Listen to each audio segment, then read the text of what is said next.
같은 말을 했는데 왜 어떤 사람의 말은 마음을 열게 하고 어떤 사람의 말은 가슴에 상처로 남는 걸까요? 똑같은 괜찮아라는 말도 누가 하느냐에 따라 위로가 되기도 하고 오히려 더 외롭게 만들기도 합니다. 같은 충고를 해도 어떤 이의 말은 고맙게 받아들여지는데 어떤 이의 말은 간섭처럼 느껴지곤 합니다. 말로 관계가 어긋난 경험은 누구에게나 있습니다. 좋은 뜻으로 한 마리 오해를 샀던 순간, 가까운 사람에게 상처를 주고 말았던 순간 그 말을 되돌릴 수 없어서 괴로웠던 밤들을 우리는 기억합니다. 그런데 이것은 성격의 문제도 인격의 문제도 아닙니다. 말을 잘하고 못하는 것이 그 사람의 본성을 말해주는 것은 아닙니다. 여기 놀라운 사실이 있습니다. 말을 예쁘게 하는 사람들은 타고난 사람이 아니라는 점입니다. 화술의 천재도 아니고 특별한 재능을 가진 사람도 아닙니다. 그들 역시 한때는 말로 상처를 주고받았고 관계에서 어려움을 겪었던 평범한 사람들입니다. 그렇다면 무엇이 다른 걸까요? 말 예쁜 사람과 말이 거칠게 들리는 사람의 차이는 의도에 있지 않습니다. 성격의 차이도 아닙니다. 그 차이는 바로 습관에 있습니다. 말이 예쁜 사람은 착해서가 아니라 말하는 습관이 다를 뿐입니다. 말이 거칠게 들리는 사람은 나빠서가 아니라 무심코 반복해온 말버릇이 있을 뿐입니다.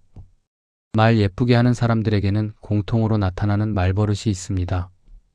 그것은 특별한 기술이 아니라 하루에 한 번만 의식적으로 연습해도 조금씩 바뀔 수 있는 습관들입니다. 거창한 변화를 요구하는 것이 아니라 말하기 전 잠깐 멈추는 것, 한 문장을 조금 다르게 시작하는 것, 그런 작은 것들입니다. 나이가 들었다고 해서 바뀔 수 없는 것은 아닙니다. 오히려 지금까지 살아온 경험이 있기에 말의 무게를 더 잘 이해할 수 있습니다. 지금부터라도 늦지 않았습니다. 60년, 70년을 살아오면서 쌓인 말버릇이 있다면 앞으로의 시간은 새로운 말버릇으로 채워갈 수 있습니다. 오늘은 인생 레시피와 함께 말 예쁘게 하는 사람들의 공통 습관 5가지와 말을 밉게 만드는 사람들의 공통 습관 3가지를 함께 살펴보겠습니다. 주제가 마음에 드신다면 구독과 좋아요 눌러주세요. 첫 번째, 말하기 전에 마음을 먼저 정리하는 습관. 어느 일요일 오후 70대 김할머니는 며느리가 만든 음식을 보고 이렇게 말했습니다. 이게 뭐야? 나는 이런 거 안 먹어. 며느리는 아무 말 없이 식탁을 정리했고 그날 저녁 식사는 침묵 속에서 끝났습니다. 할머니는 사실 배가 고프지 않았을 뿐이고 며느리를 비난하려던 것도 아니었습니다. 그저 순간적으로 튀어나온 말이었습니다. 같은 동네에 사는 75세 이 할머니는 비슷한 상황에서 이렇게 말했습니다. 미안한데 오늘은 입맛이 별로 없네. 내가 점심을 늦게 먹어서 그런가 봐. 다음에 먹을게. 며느리는 괜찮아요, 어머니. 저녁에 간단한 거 드릴까요? 라고 웃으며 대답했습니다. 두 할머니의 마음은 같았을지 모릅니다. 하지만 말은 달랐고 그 말이 만든 분위기도 완전히 달랐습니다. 1990년대 미국의 심리학자 다니엘 골먼은 감정지능에 관한 연구에서 흥미로운 사실을 발견했습니다. 그는 수백 명의 사람들을 관찰하면서 같은 감정을 느껴도 어떤 사람은 그 감정을 그대로 표현하고 어떤 사람은 한 박자 쉬었다가 표현한다는 것을 알아냈습니다.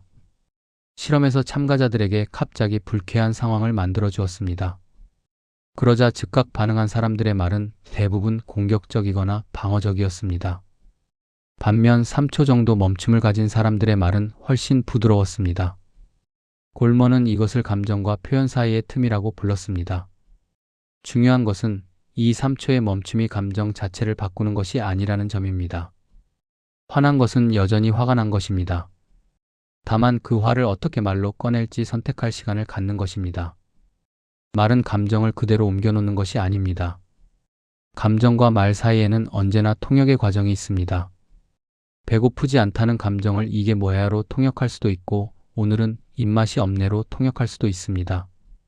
같은 감정이라도 어떤 말로 번역하느냐에 따라 듣는 사람이 받는 느낌은 완전히 달라집니다. 말 예쁜 사람들은 이 통역 과정을 의식합니다.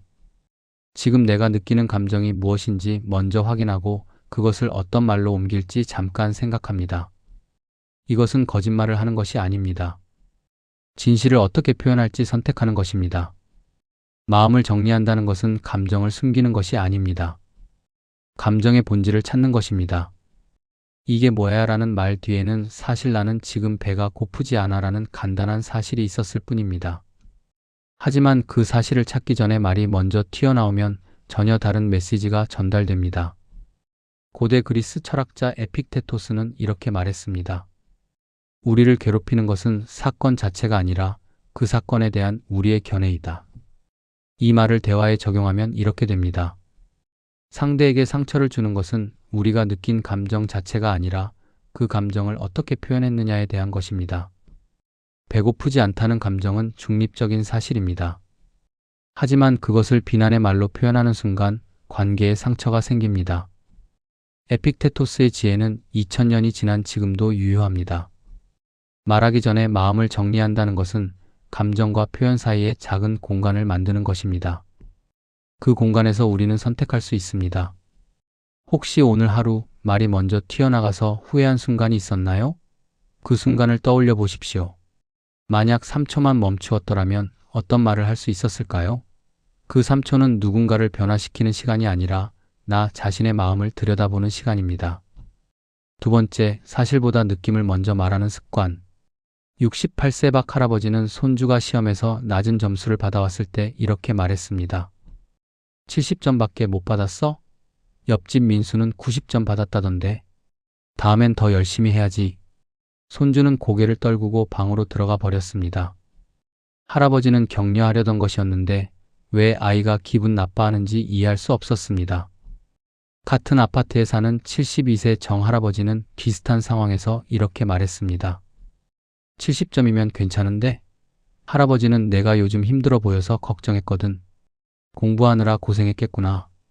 손주는 할아버지 사실 이번 시험 진짜 어려웠어요 라며 할아버지 곁으로 다가왔습니다. 두 할아버지 모두 손주를 사랑하는 마음은 같았습니다. 하지만 한 사람은 사실 70점을 먼저 말했고 다른 사람은 느낌 걱정, 수고를 먼저 말했습니다. 미국의 심리학자 칼 로저스는 1950년대에 내담자 중심 치료라는 상담 기법을 개발했습니다. 그는 수천 건의 상담을 분석하면서 한 가지 패턴을 발견했습니다. 상담사가 내담자의 문제를 지적하고 해결책을 제시할 때보다 내담자의 감정을 먼저 인정하고 공감할 때 치료 효과가 훨씬 높았습니다. 로저스는 실험 참가자들을 두 그룹으로 나누었습니다. 한 그룹에게는 당신은 이런 문제가 있습니다 라고 사실을 먼저 말하고 다른 그룹에게는 당신이 힘들었겠습니다 라고 느낌을 먼저 말했습니다. 결과는 놀라웠습니다. 느낌을 먼저 들은 그룹은 자신의 문제를 스스로 인식하고 해결 방안을 찾아갔습니다. 반면 사실을 먼저 들은 그룹은 방어적이 되거나 상담사의 말을 거부했습니다. 로저스는 이것을 공감적 이해라고 불렀습니다. 사실을 말하기 전에 상대의 감정을 먼저 이해하고 인정하는 것, 그것이 진정한 소통의 시작이라는 것입니다. 사실은 날카롭습니다. 70점밖에 못 받았어는 객관적 사실이지만 듣는 사람에게는 날선 칼처럼 느껴집니다. 왜냐하면 사실은 이미 본인이 가장 잘 알고 있는 것이기 때문입니다. 누군가 그 사실을 다시 언급할 때 그것은 지적처럼 들립니다. 반면 느낌은 부드럽습니다. 걱정했다, 고생했겠다는 말은 상대의 마음을 헤아리는 말입니다. 사실을 모른다는 뜻이 아닙니다. 사실보다 사람을 먼저 본다는 뜻입니다. 말 예쁜 사람들은 이것을 압니다. 사실은 언제든 말할 수 있지만 느낌을 먼저 전하면 사실도 부드럽게 전달된다는 것을요. 70점이면 괜찮은데? 라고 말한 정 할아버지도 결국 점수에 대해 말했습니다. 하지만 그 전에 손주의 수고를 먼저 인정했기에 같은 사실이 전혀 다르게 들렸습니다. 대화는 정보 전달이 아닙니다. 마음과 마음이 만나는 자리입니다. 사실만 전달하면 정보는 주고받을 수 있지만 마음은 열리지 않습니다. 느낌을 먼저 나누면 마음의 문이 열리고 그 후에야 사실도 제대로 전달됩니다. 프랑스 철학자 블레즈 파스칼은 이렇게 말했습니다. 마음에는 이성이 알지 못하는 이유가 있다. 파스칼의 이 말은 대화에서도 적용됩니다. 사람은 논리적 존재이기 이전에 감정적 존재입니다. 아무리 옳은 말이라도 감정을 무시하면 받아들여지지 않습니다. 손주가 70점을 받은 것은 사실입니다. 더 열심히 해야 한다는 것도 논리적으로는 맞는 말입니다. 하지만 마음이 먼저 다치면 그 어떤 논리도 귀에 들어오지 않습니다. 말 예쁜 사람들은 파스칼의 지혜를 일상에서 실천합니다. 이성의 언어보다 마음의 언어를 먼저 사용합니다. 그래야 이성의 언어도 제대로 전달된다는 것을 알기 때문입니다. 오늘 누군가와 대화하면서 사실을 먼저 말했던 순간이 있었나요? 그 순간 상대의 표정이 어땠는지 떠올려 보십시오. 만약 느낌을 먼저 전했더라면 대화가 어떻게 달라졌을까요? 다음번에는 한번 시도해 보시겠습니까? 세 번째, 상대의 말을 끝까지 완주하게 두는 습관. 어느 경로당에서 65세 최할머니와 67세 윤할머니가 이야기를 나누고 있었습니다. 윤할머니가 말했습니다. 요즘 무릎이 아파서 병원에 갔더니 그 순간 최할머니가 끼어들었습니다. 나도 무릎 아파. 나는 말이야, 작년에 주사 맞았는데 윤할머니는 입을 다물었습니다. 자신의 이야기를 끝까지 하지 못했고 무엇을 말하려 했는지도 잊어버렸습니다. 같은 경로당의 73세 강할머니는 다른 방식으로 대화합니다. 누군가 이야기를 시작하면 끝까지 듣습니다. 윤 할머니가 요즘 무릎이 아파서 병원에 갔더니 의사 선생님이 운동을 하래라고 말을 마치자 강 할머니는 그래? 무슨 운동하래? 라고 물었습니다. 윤 할머니는 신이 나서 의사와 나눈 대화를 계속 이어갔습니다. 대화가 끝나고 윤 할머니는 이렇게 말했습니다. 강 선생이랑 이야기하면 기분이 좋아. 내 말을 끝까지 들어주거든. 1970년대 하버드 대학의 심리학자 앨런 랭어는 듣기에 관한 유명한 실험을 진행했습니다. 그녀는 복사기 앞에서 줄을 서 있는 사람들에게 세 가지 방식으로 부탁을 했습니다. 첫 번째 그룹에게는 제가 먼저 복사 좀 해도 될까요? 라고만 물었습니다. 60%가 허락했습니다. 두 번째 그룹에게는 급한 일이 있어서 먼저 복사 좀 해도 될까요? 라고 이유를 덧붙였습니다. 93%가 허락했습니다. 세 번째 그룹에게는 복사를 해야 해서 먼저 복사 좀 해도 될까요? 라고 아무 의미 없는 이유를 말했습니다. 놀랍게도 이 경우에도 93%가 허락했습니다. 랭어는 이 결과를 분석하며 중요한 발견을 했습니다. 사람들은 상대가 말을 끝까지 완주하게 두는 것 자체에서 존중받는다고 느낀다는 것입니다. 이유의 내용보다 이유를 말할 기회를 주는 것 자체가 중요했습니다. 말을 자르는 것은 존재를 자르는 것입니다. 누군가 이야기를 시작했다는 것은 자신의 생각과 감정을 세상에 내놓는다는 뜻입니다. 그런데 그 말이 채 끝나기도 전에 다른 말이 끼어들면 그 사람의 존재 자체가 무시당한 것처럼 느껴집니다. 말 예쁜 사람들은 이것을 압니다. 상대의 말을 끝까지 듣는다는 것은 단순히 참고 듣는 것이 아니라 그 사람의 존재를 온전히 인정하는 행위라는 것을요. 설령 그 말의 내용이 내가 이미 아는 것이라 해도 그 사람이 그 말을 할 권리를 존중하는 것입니다. 우리는 종종 상대의 말이 끝나기 전에 이미 답을 준비합니다. 아, 나도 그 경험 있어라는 말이 목구멍까지 올라옵니다. 하지만 그 말을 참고 상대의 말이 완전히 끝날 때까지 기다리는 것, 그것이 진정한 경청입니다. 대화는 릴레이가 아닙니다. 배턴을 빼앗는 경주가 아니라 함께 걷는 산책입니다. 상대가 자신의 속도로 걸을 수 있게 두는 것, 그것이 좋은 대화의 시작입니다. 독일 철학자 마르틴 부버는 이렇게 말했습니다. 모든 진정한 삶은 만남이다. 부버가 말한 만남은 단순히 얼굴을 마주하는 것이 아닙니다. 상대를 하나의 완전한 존재로 받아들이는 것입니다. 말을 끝까지 듣는다는 것은 바로 이 만남을 실천하는 것입니다.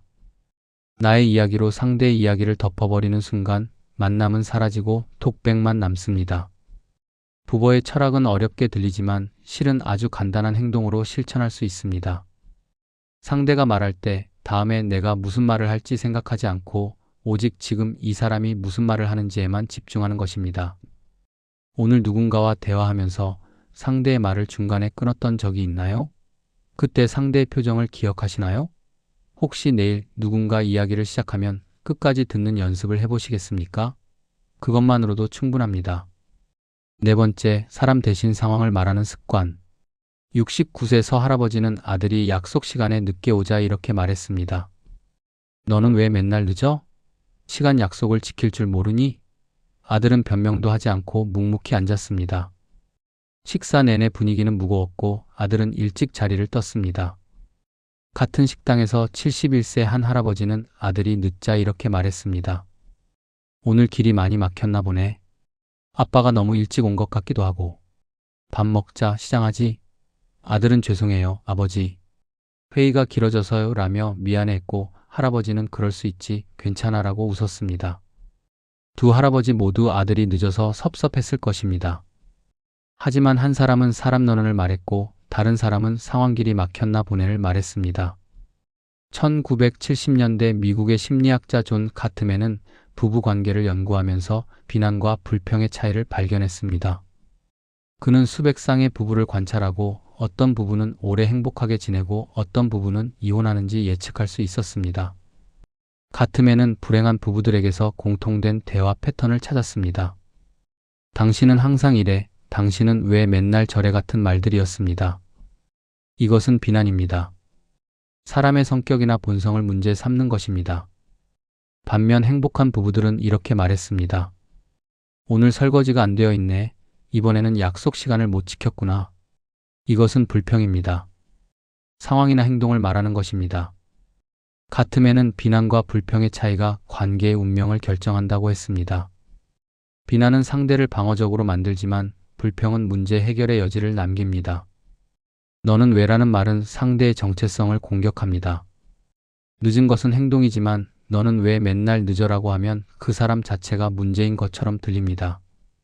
사람은 자신의 존재가 부정당할 때 가장 깊은 상처를 받습니다.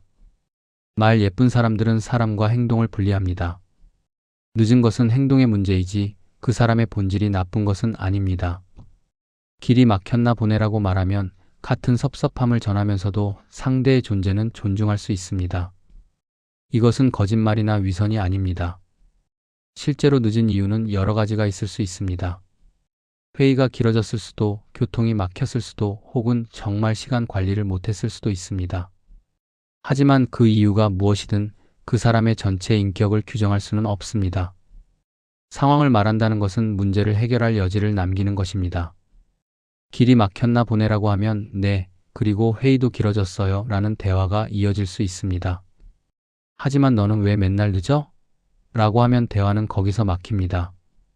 고대 그리스 철학자 소크라테스는 이렇게 말했습니다. 악을 행하는 사람은 없다.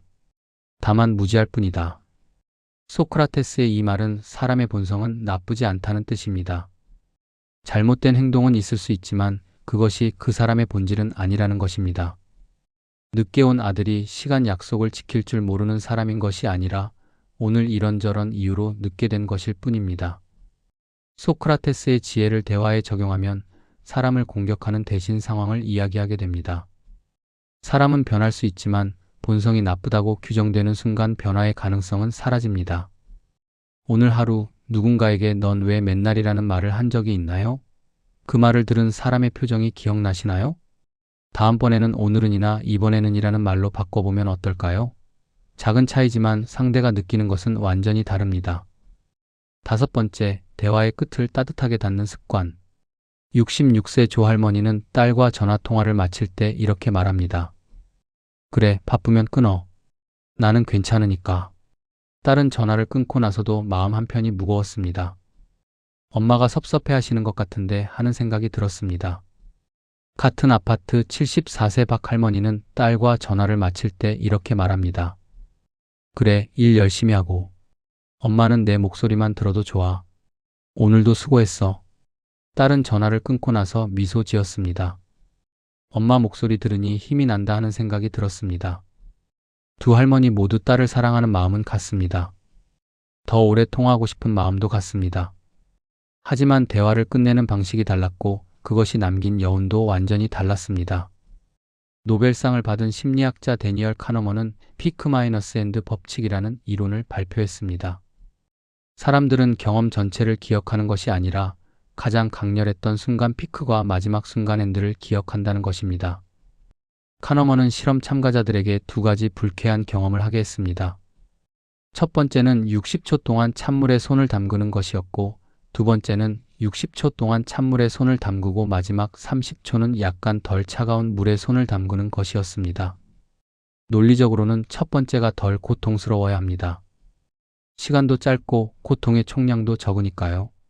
하지만 실험 참가자들은 대부분 두 번째가 덜 고통스러웠다고 답했습니다. 마지막이 조금 나았기 때문입니다.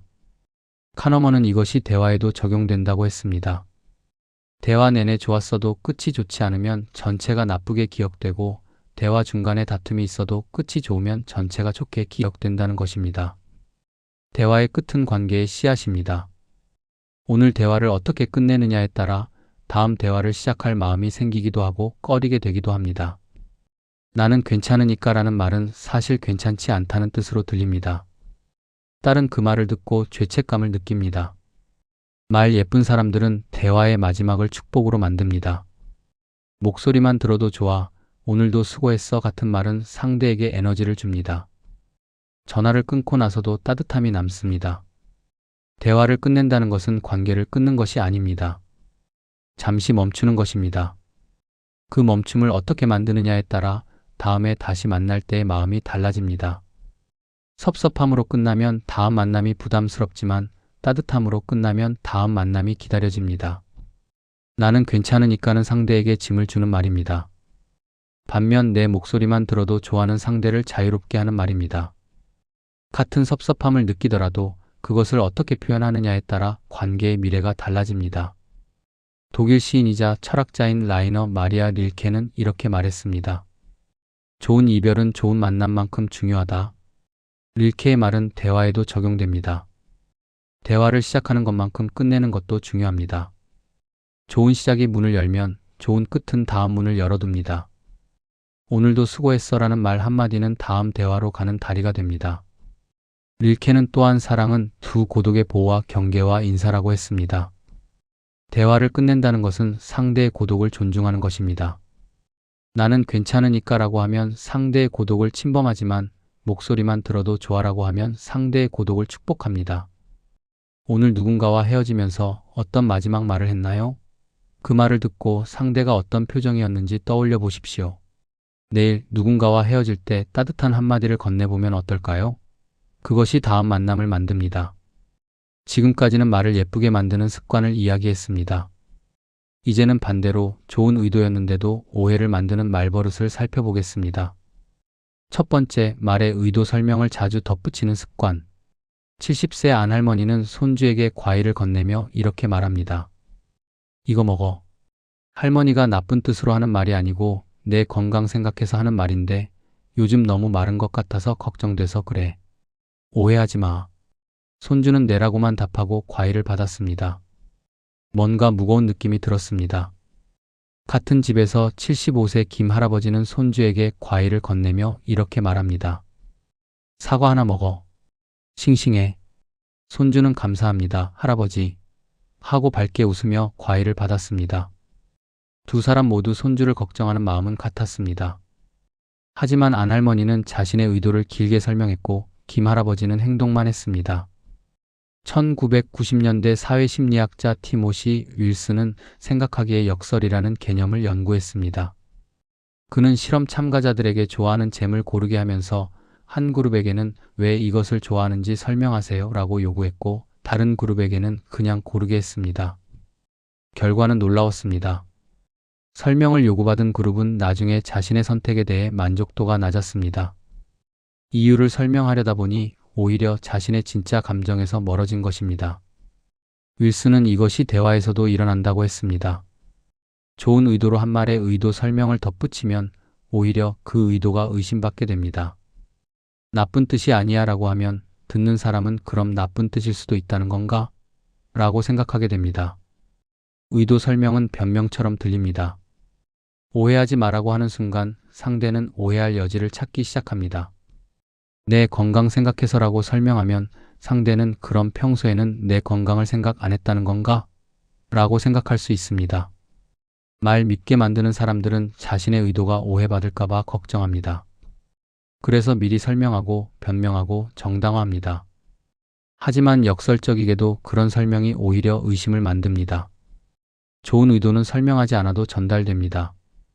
과일을 건네는 행동 자체가 이미 사랑의 표현입니다. 싱싱해라는 간단한 말로 충분합니다. 그 뒤에 긴 설명을 덧붙이면 단순했던 사랑이 복잡해집니다. 의도 설명은 상대를 믿지 못한다는 신호이기도 합니다. 오해하지 말라는 말은 너는 나를 오해할 사람이야 라는 전제를 깔고 있습니다. 하지만 대부분의 경우 상대는 이미 우리의 의도를 이해하고 있습니다. 중국 고대 사상가 노자는 이렇게 말했습니다. 아는 사람은 말하지 않고 말하는 사람은 알지 못한다. 노자의 이 말은 진정한 지혜는 침묵에 있다는 뜻입니다. 좋은 의도는 말로 설명할 필요가 없습니다. 행동으로 보여주면 됩니다. 과일을 건네는 것만으로 충분한데 나쁜 뜻이 아니야 라고 설명하는 순간 의심이 생깁니다. 노자의 철학을 대화에 적용하면 적게 말할수록 더 많이 전달됩니다. 싱싱해라는 한마디가 긴 설명보다 더 따뜻합니다. 의도를 설명하려는 욕구를 내려놓을 때 진짜 의도가 전달됩니다. 오늘 누군가에게 오해하지 마, 나쁜 뜻이 아니야 라는 말을 한 적이 있나요? 그 말을 빼고 다시 생각해보면 원래 하려던 말이 무엇이었나요? 다음번에는 의도 설명 없이 그 말만 해보면 어떨까요? 두 번째, 대화 중 과거를 자주 끌어오는 습관. 67세 이 할아버지는 아들과 대화하다가 자주 이렇게 말합니다.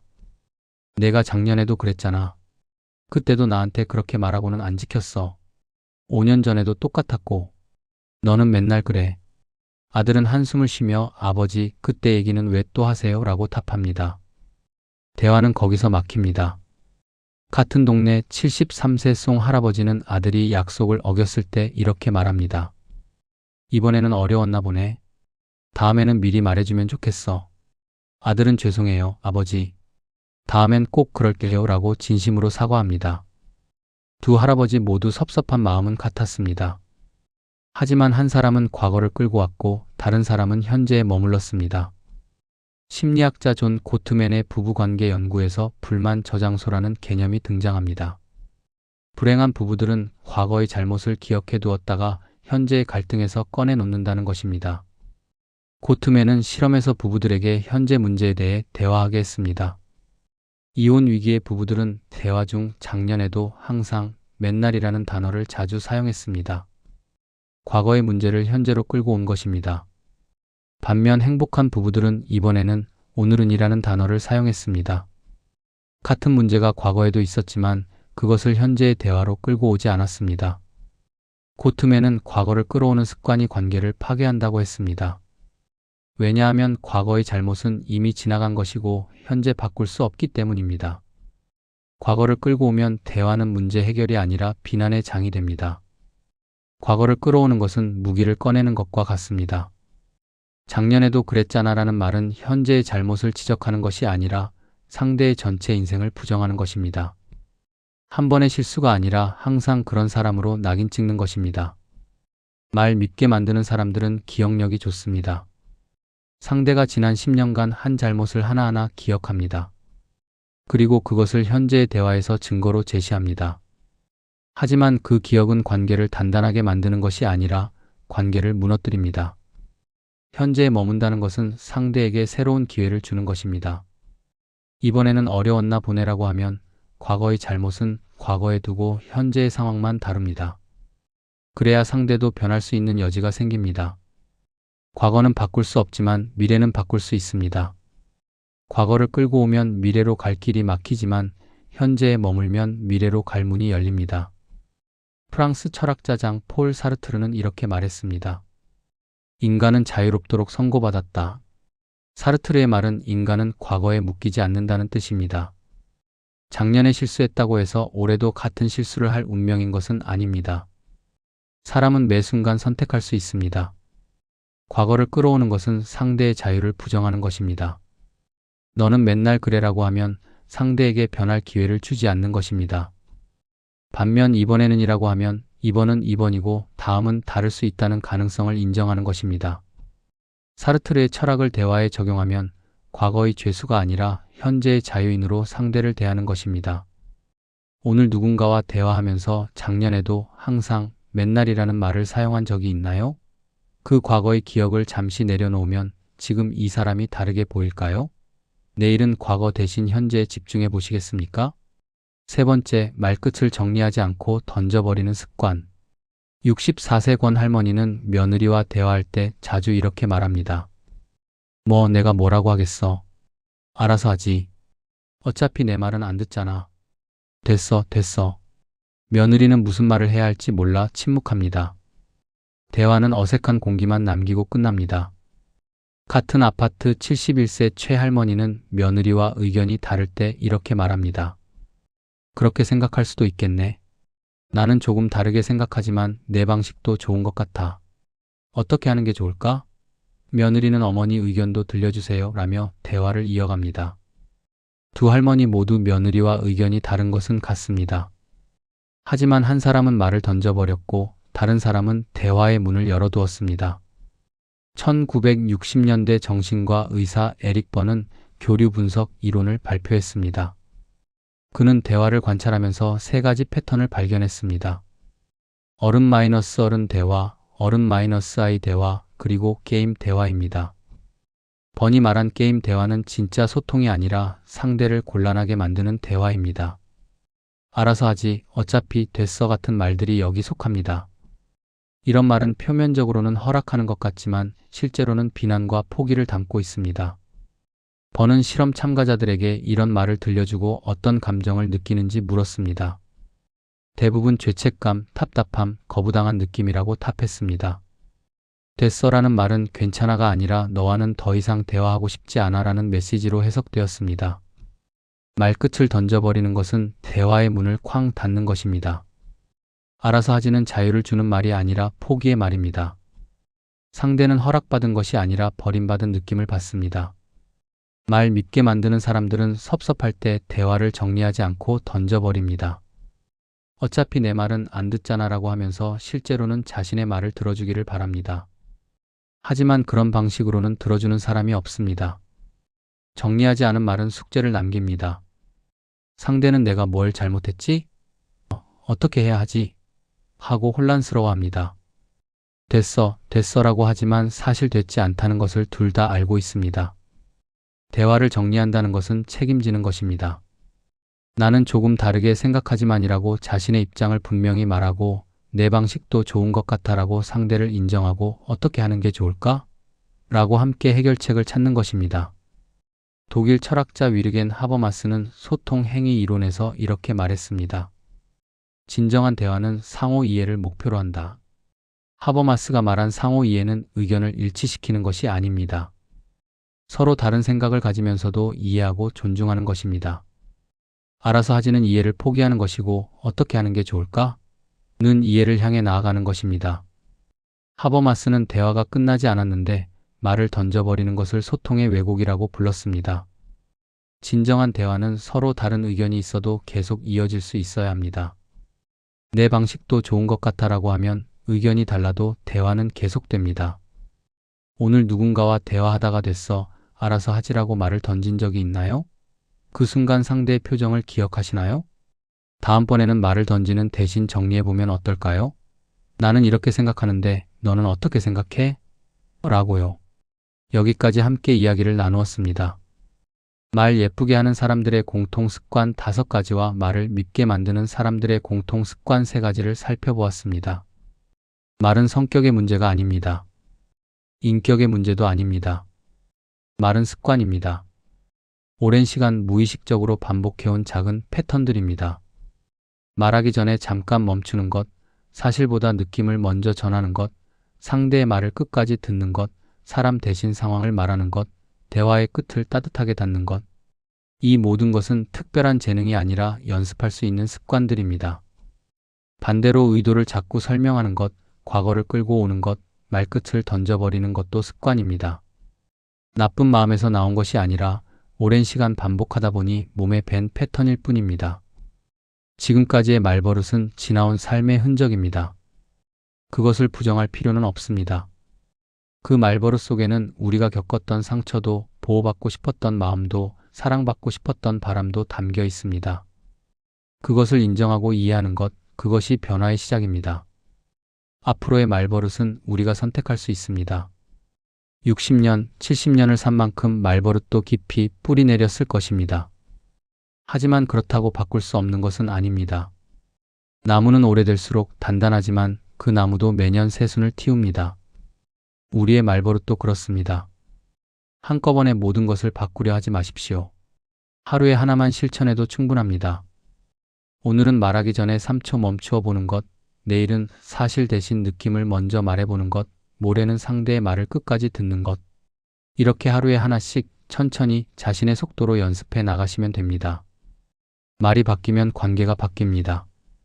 관계가 바뀌면 삶이 바뀝니다. 지금 이 순간도 우리에게는 다르게 말할 수 있는 기회가 있습니다. 작은 습관 하나가 큰 변화를 만듭니다. 인생 레시피와 함께 해주셔서 감사합니다. 다음 시간에도 도움이 되는 이야기로 찾아뵙겠습니다.